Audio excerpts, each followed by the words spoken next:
refrigerator to a white dude on meth. No fucking signal. What the fuck? What the fuck? Hey guys, Brony General here, back with another video, and today we're going to be doing a little bit of work on the TV station, which I showed in the previous video. It has had a problem with the freezings and the not wanting to workings and and I think a lot of it has to do with the operating system. I fucked around with it a little bit when I first got this box and never did reinstall the operating system afterwards. It's a little bit of a bitch to do in this system because it does not have a optical drive. But we can plug one in as long as we have access to this little baby right here. So we'll get started on that. First I gotta dig through all this junk and find a frickin' SATA cable. Fuck! Not a SATA cable in sight, but I did find that mouse I was looking for a long time ago. This wasn't on video, but it is something that I should note personally. Yep, absolutely gotta love it. Out of all of this, all this stuff, not one SATA cable. None in here either. This frickin' sucks. Oh, for goodness sake. Ooh. Got IDE cables out the ass, nice and sorted and everything. As far as SATA cables goes, I hardly got shit. Alright, so what I need to do is take plug it into much frickin' better. That's cool. Alright. So plug that in right there. And then I've got this SATA DVD drive, which is also kind of a rarity in my household. And let's see, we're just going to plug that in with two hands. Now you might be asking, what operating system am I putting on this thing?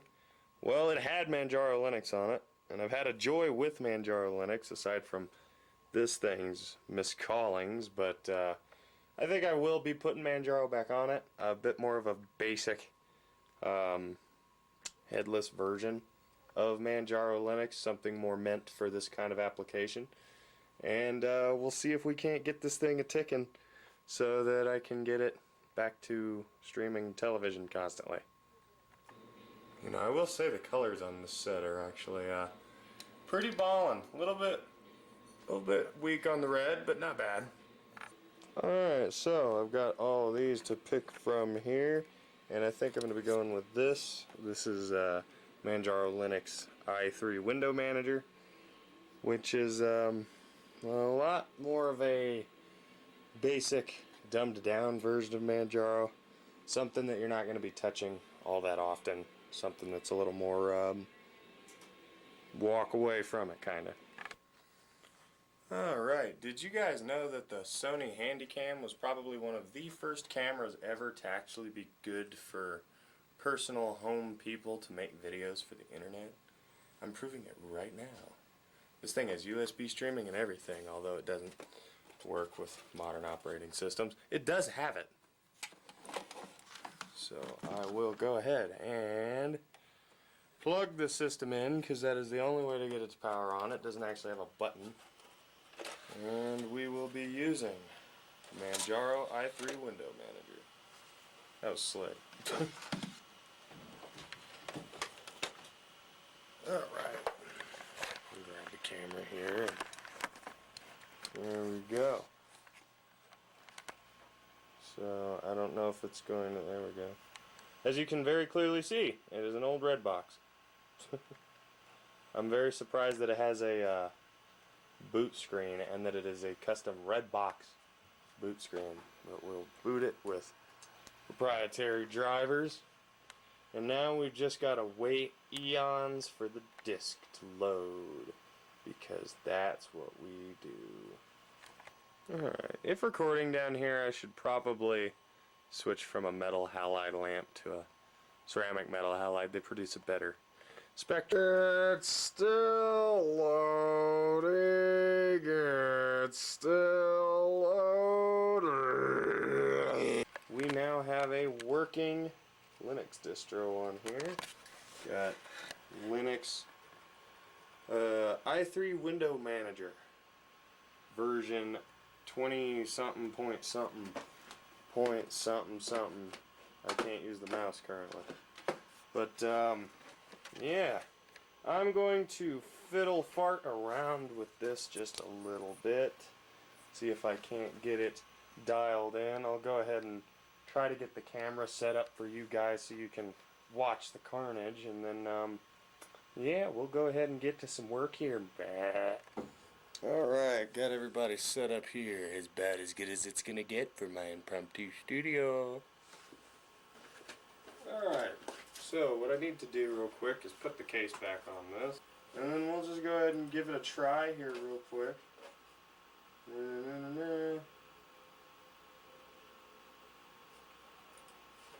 do not want that.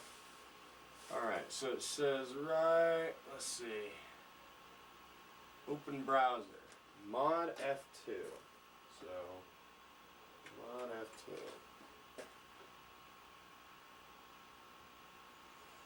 And that, I would guess, would open up Firefox, but I'm not sure what browser this even has on it.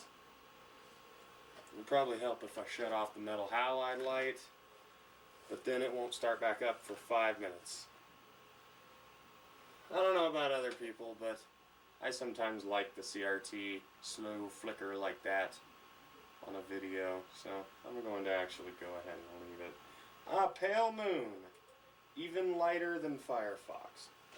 Cool. So we'll just go to the most likely candidate for what would be on here, Pluto TV. And it's looking like everything works. Not sure yet how to. Alright, quit that. Yeah.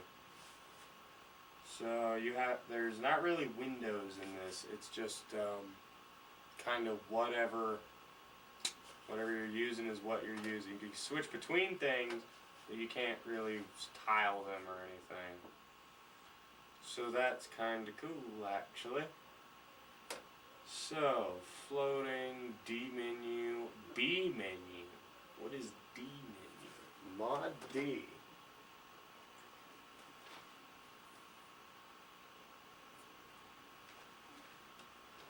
That seemingly did nothing. Mod D. I guess that didn't do anything.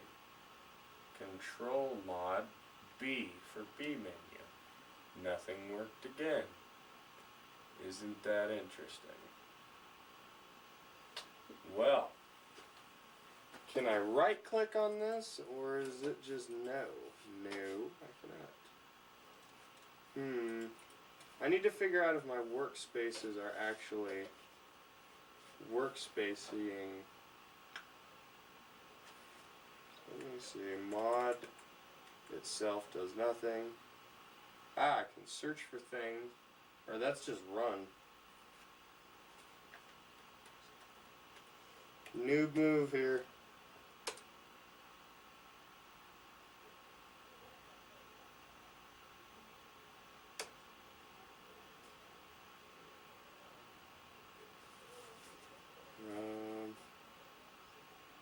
I don't know if that did something or not.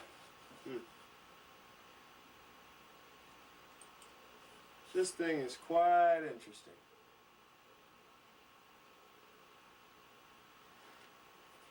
So, I guess the best way to test that would really just be to turn on one of the TVs, wouldn't it? Ha ha ha ha ha. Whole portion of the video you guys will never see because I edit them now. All the years of shake and bake videos, all the years of threatening to edit my videos and then not doing it because I couldn't. And finally we have consistent video editing. Isn't it great, guys? Isn't it great? So, plugging in the box. And I get no signal. Yay, because I didn't have it plugged in at first. I've got to restart the DVD because it's not accepting the box. Okay, so basically what I didn't do there is I didn't have this box here plugged in. The transmitter was not plugged into the computer. Thus, when I booted up Linux, it didn't do exactly, well, it did exactly that right there. It didn't connect. Right now I'm having to reboot Linux to see if it will automatically recognize this setup, or if I'm going to have to go with a different version, what's going on. I could do some research and maybe pick a different version of Linux. I don't mind doing that, but we'll see what happens. Alright, well, I ended up having to plug this gold star in hastily to see what I was doing, but it looks like we're getting somewhere.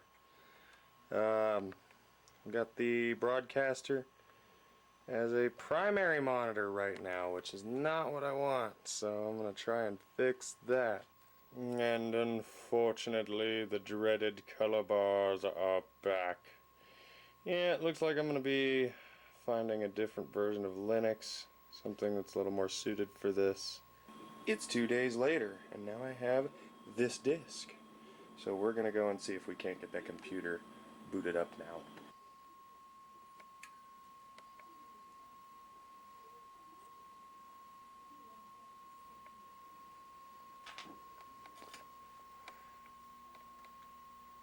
Damn. Metal halide. Just a little bit. Got a graphical user interface here at least. Oh, it looks like I've got overscan going on of some kind.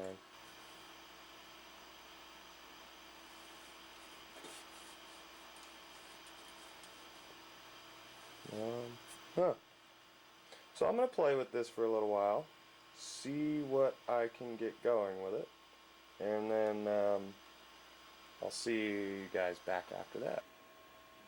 And after all of that, I just decided to go right on back to Manjaro XCFE environment and give her another go. Now, I did notice something while I had the computer apart, which I have fixed now, and I will show you here. Let me turn the screw the right way, so I'm going to dodge lug nut. I've added a fan right there, as you can see, because I noticed that the GPU was actually getting extremely hot while the computer was on, and it running 24/7 with the GPU getting that hot could be a big part of its dependability issues. So I've added a fan there. I also uninstalled a few unnecessary programs on Manjaro. So we'll have to hope that that does a little better. I did try the new version of Linux that I had here. It seems to be very old. It's either extremely old or it's extremely basic and dumbed down, and I would have to work on it for a while to add everything in. So maybe a project for another day. But I guess this has been me really failing to work on my TV station here. I mean, it's working again. We'll see if it starts to freeze up in the future, but for now it seems to be working just fine. And see if that fan helps the GPU temperatures at all. I should be able to actually set that up to monitor it remotely from my desktop upstairs. So I'll just do that and keep an eye on the GPU temps from up there. But whatever movie is playing right now is so dark it is barely visible on either the monitor or the TV screen. But you know, that's fantastic. But with that being said, I guess this has been a unnecessary little video that I'll just post it anyway. I might as well. I went through the effort of recording it, darn it. I wasted tape space for this. So I'll see you guys in the next video. I hope you enjoyed this little one. I hope you found it interesting. I'm going to continue to try to improve all of this and do work to it, and should take you guys along for the ride with me, especially since I can always just go to Radio Shack and buy more tapes for this camera. So it's not exactly hard for me to get more recording space now. With that being said, see you guys in the next video. I hope you enjoyed this one, and I'm going to enjoy television broadcasting. So just a little tidbit extra. I got to do a video of its own on this, but this little TV boombox cassette combo unit that I got from the local Radio Shack. What a doll. If I can get the signal to tune in. I think that is tuned in. It's just such a dark movie you can't see anything. Yeah. Badass little thing.